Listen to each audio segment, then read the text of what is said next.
What if I told you that the single most effective thing you could do today to prevent a fall, more effective than any balance gadget, any grip sock, any bathroom handrail, is not something you buy, not something you install, and not a new exercise routine?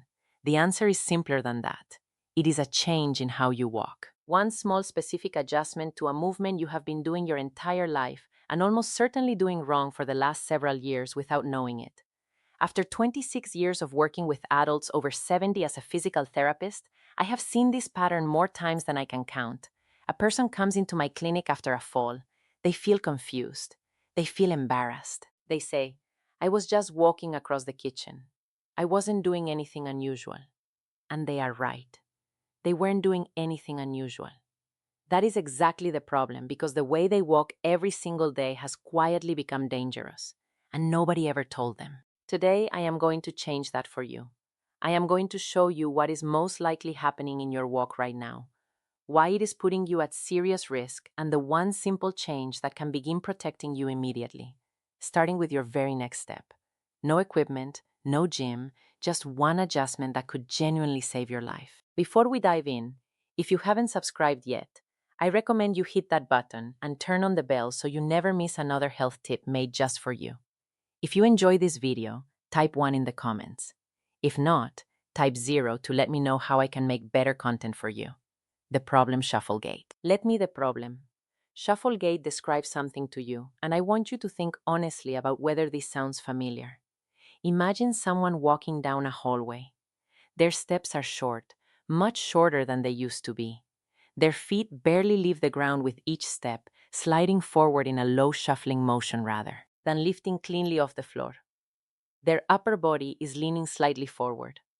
Their gaze is tilted down toward the ground and their arms are barely swinging at their sides.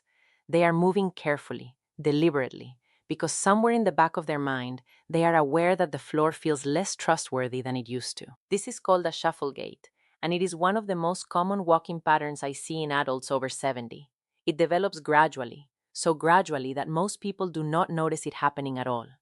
What starts as a little caution after a close call becomes a habit. The steps get shorter.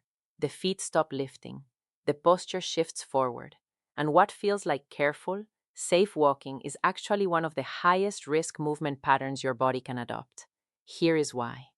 When your feet shuffle close to the ground, any irregularity on that surface, a rug edge, a slight rise in the flooring, a crack in the sidewalk, becomes an instant trip hazard.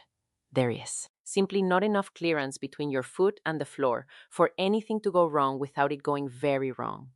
And because your steps are short and your weight is already pitched forward, the moment your toe catches something, your body has no time and no room to recover. The fall happens before you even realize you are falling. Shuffle gait also signals something deeper. The muscles responsible for lifting your legs, your hip flexors, your glutes, your core have weakened from underuse. And the neurological connection between your brain and your legs has slowed down. The good news is that both of these things are reversible. And it starts with one change. The one change.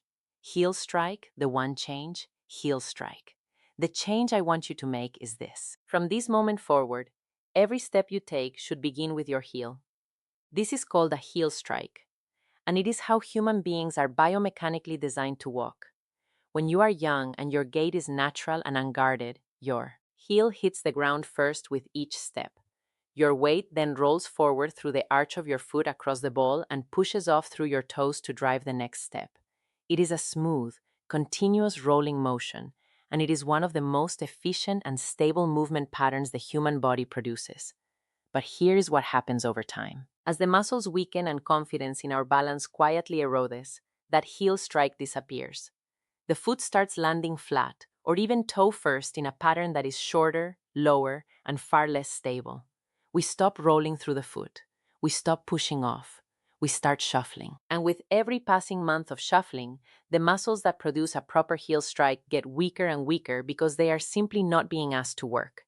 So, what does correcting this actually look like? It is simpler than you might think. With each step, I want you to reach your heel slightly forward, just a few inches more than you normally would, and let it make contact with the ground first. Feel the weight shift forward through your foot. Let your toes push off behind you as you step. And most importantly, Baba, lift your foot. Do not slide it. Pick it up, reach it forward, land on the heel. When you do this correctly, several things happen simultaneously. Your step length naturally increases, which improves your stability and forward momentum. Your foot clears the ground properly, which eliminates the risk of catching on surface irregularities. Your posture automatically improves.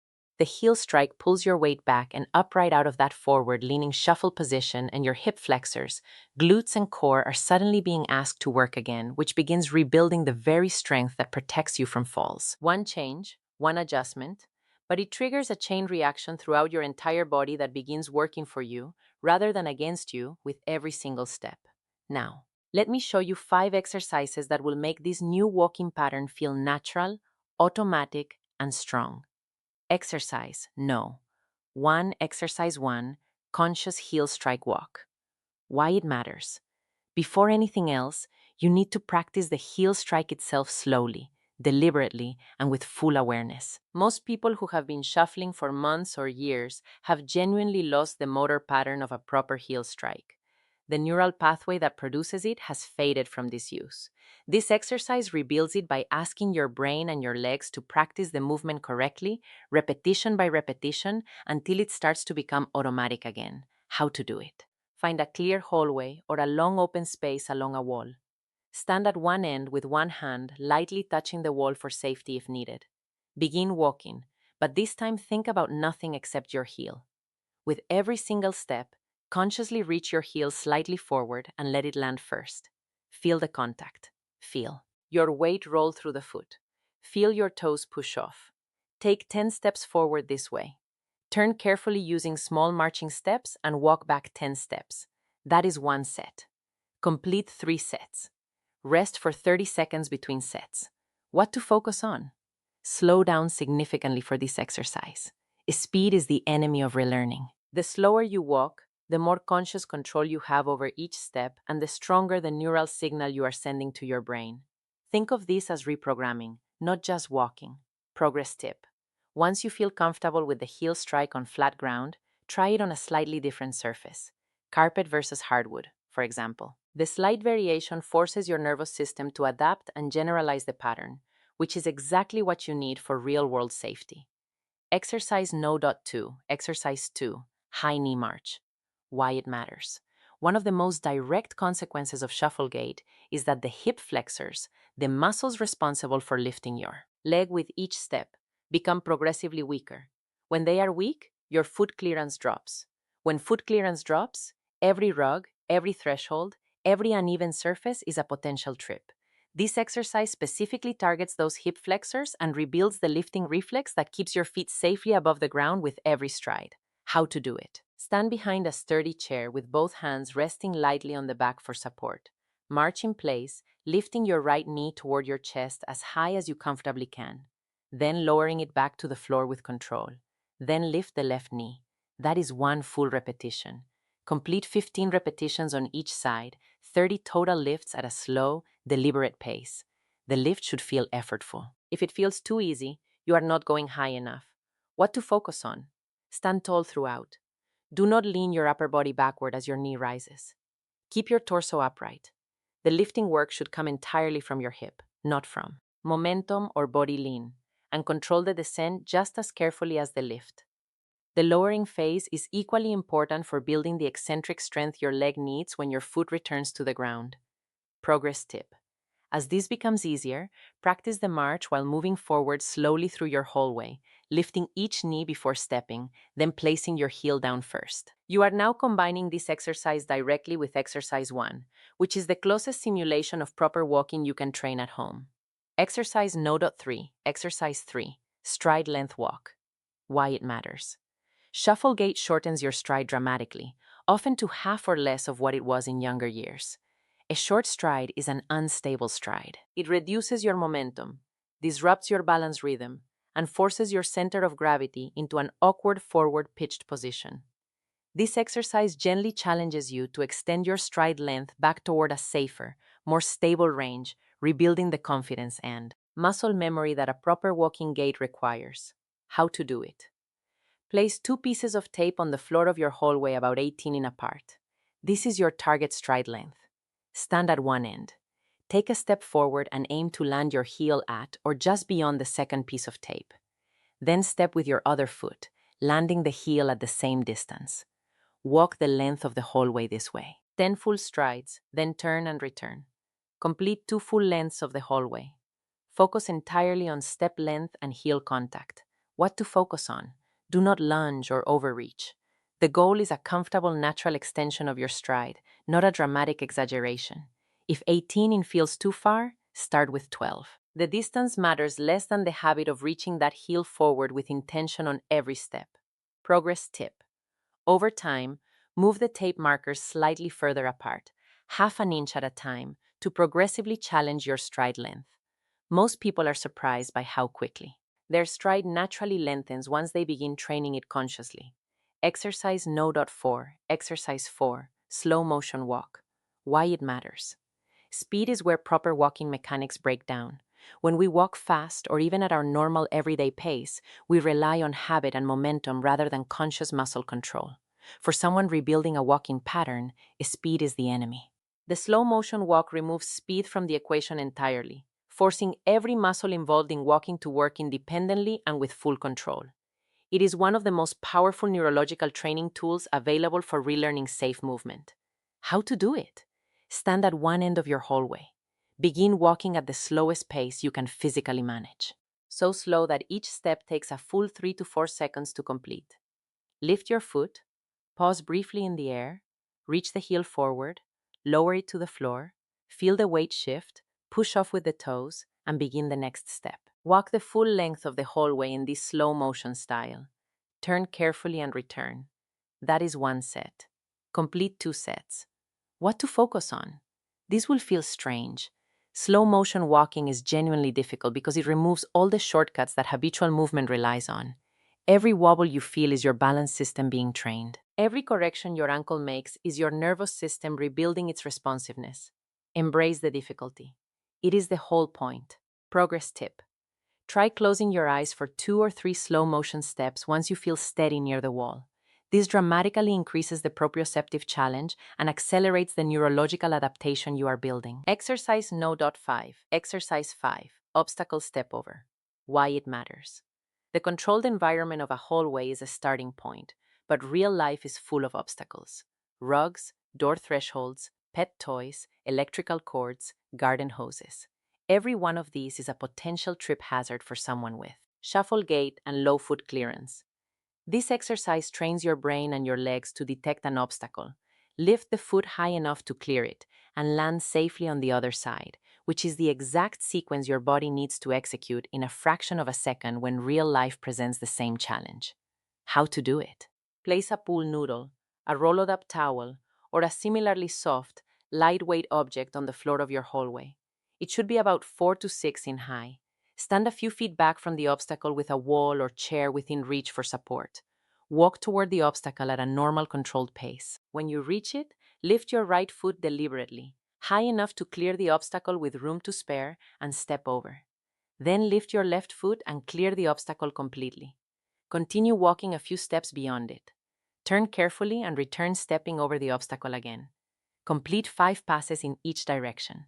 10 total step overs. What to focus on? Do not rush as you approach the obstacle. Slow down slightly as you get close. Pick your foot up early, well before you reach the object, and make a conscious, confident step. The goal is to train your brain to recognize an obstacle, respond in advance, and execute the clearance with control rather than panic. Progress tip. Once this feels easy, try varying the height of the obstacle. Slightly higher one week, a different texture the next. You can also practice stepping over it while carrying something light in one hand, which is a more accurate simulation of the way real-life trips tend to happen. Important safety warning, safety warning. Before you begin practicing any of these exercises, I need you to take this seriously because your safety is everything. If you have recently had a hip or knee replacement or being treated for plantar fasciitis or any heel condition or have been told by your doctor to avoid weight-bearing exercise, please speak with your physician or physical therapist before attempting these movements. Some exercises may need to be modified for your specific situation. Always practice near a wall, countertop, or sturdy chair. Never rush these exercises. Wear non-slip footwear or go barefoot on a safe surface. And if at any point you feel sharp pain, dizziness, or anything that does not feel right, stop immediately. There is no movement here worth risking your safety over. Progress at your own pace and trust your body to tell you when it is ready for more. Closing. Over the last several minutes, you have seen how numbness and tingling in the legs and feet after 70 is not something you have to accept as permanent. It begins with waking up the smallest muscles, the ones in your toes, your arches, and your ankles.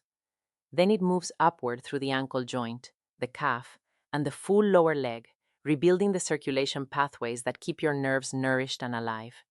Each exercise in this routine builds on the one before it, exactly as the body prefers to heal. The seated toe and ankle wake up sends the first signal. The ball massage drives blood into the smallest vessels. The heel-to-toe weight rock reconnects your nervous system to the ground beneath your feet. The towel toe curl rebuilds the intrinsic strength that most people lose silently over years. And the controlled heel raise brings everything together into one movement your body can rely on every single day. When these exercises are practiced consistently, not perfectly, but consistently, the changes are real and they are lasting. The nighttime tingling that wakes you up begins to ease. The morning numbness that makes those first steps feel uncertain resolves more quickly. The heavy disconnected feeling in your feet gives way to something that feels more like solid ground again. Circulation improves not through intensity, but through patience and repetition. Small movements done daily send a clearer message to the nervous system than aggressive workouts done once a week. The body responds to what it is reminded of every day. And these exercises are that daily reminder. The long-term benefit reaches far beyond physical comfort. Healthy nerve function and strong leg circulation protect your balance. They reduce the fear of falling that quietly steals confidence from so many older adults. They preserve the ability to walk to your mailbox, climb your own stairs, play with your grandchildren, and move through daily life without constantly wondering whether your legs will hold you. That kind of independence is not a small thing. It is everything. Aging does not mean surrendering control over how your body feels. It means learning which movements your body truly needs at this stage of life and choosing them every day with care and intention. These exercises are that choice. Simple, safe, and powerful in ways that add up over weeks and months. Now, I would love to hear from you. Is your numbness worse at night, during the day, or after long periods of sitting? Leave a comment with your age and where you are watching from. Your experience might be exactly what another viewer needs to hear today. If you enjoyed this video, please leave a comment with 1. If not, feel free to comment with 0. Your feedback means a lot to us. Don't forget to like, share, and subscribe to our YouTube channel for more content like this. Thank you for watching, and here's to living life on your own terms.